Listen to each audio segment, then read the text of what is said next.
योगी सरकार के एक फैसले ने यूपी की सियासत में भूचाल ला दिया है। श्रम कानून में संशोधन पर विपक्ष ने सवालों की झड़ी लगा दी है।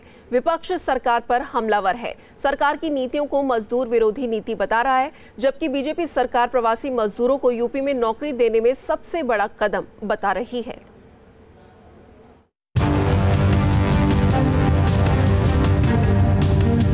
कांग्रेस और समाजवादी पार्टी के इस बयान से उनका श्रमिक विरोधी चेहरा सामने आया है।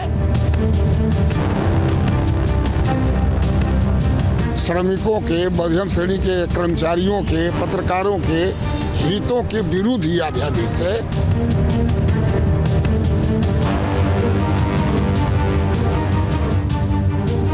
योगी सरकार में मजदूरों के आने वाले हैं अच्छे दिन,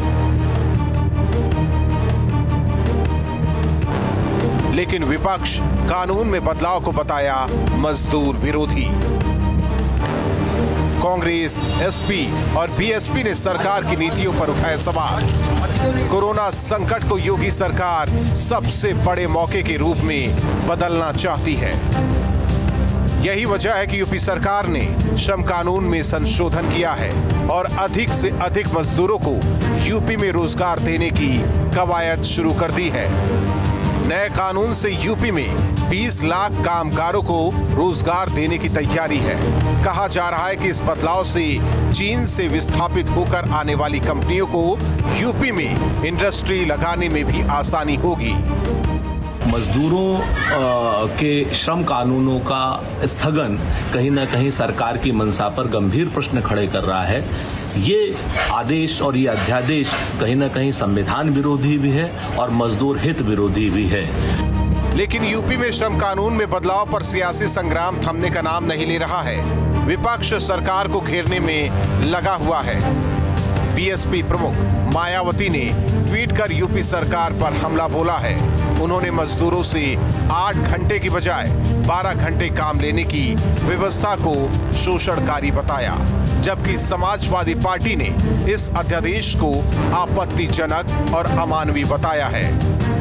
जब चाहेंगे किसी को रखेंगे, जब चाहेंगे निकाल देंगे, जितना चाहेंगे उतना पैसा देंगे, जितना चाहेंगे नहीं देंगे। ये ठीक पूंजीपतियों के पक्ष में एक अध्यादेश है।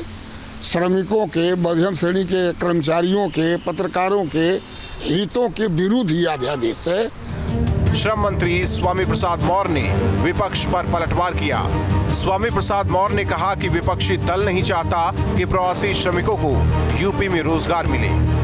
कांग्रेस और समाजवादी पार्टी के इस बयान से उनका श्रमिक विरोधी चेहरा सामने आया है और उनको यह भी मैं स्पष्ट कर देना चाहता हूं, जो श्रमिकों के लिए घड़ियाली आंसू बहा रहे हैं, शायद उनको यह नहीं पता कि हमने नए निवेश के रास्ते को खोलते वक्त श्रमिकों के हितों को ध्यान में रखा है।